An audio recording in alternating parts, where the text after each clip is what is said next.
Before Isha, were you facing any of psychological problems or anything like anxiety, sleep, anything?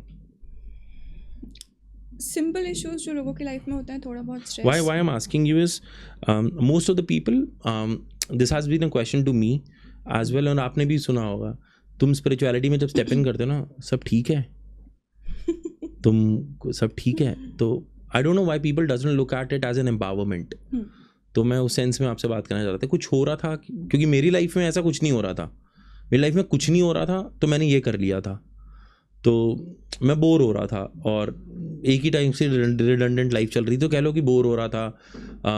Alcohol था, मस्ती चल रही थी, and then this happened, and life has been good after that.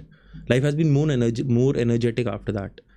So I'm asking this, that was there anything like this? जैसे मैंने कहा, only very normal stress issues जो लोगों की लाइफ में होते हैं.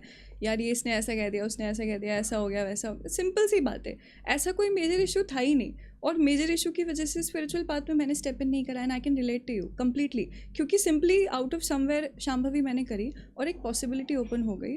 और जब आपकी लाइफ में इतनी बड़ी चीज़ हो जाती है, तो बाकी सब चीज़ें इंपॉर्टेंट होती हैं, पर वो उसकी इक्वालेंट भी नहीं आ पाती.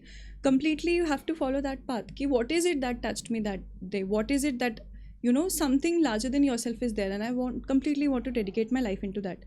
तो जो लोग ये कहते हैं कि सब ठीक है स्पिरिचुअलिटी में, मुझे ऐसा लगता है आप उनके साथ बैठ के अगर 2 पैग लेंगे ना, तो वो खुश रहेंगे.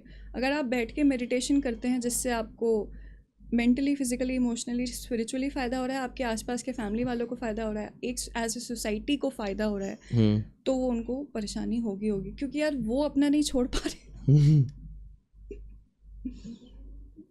Okay,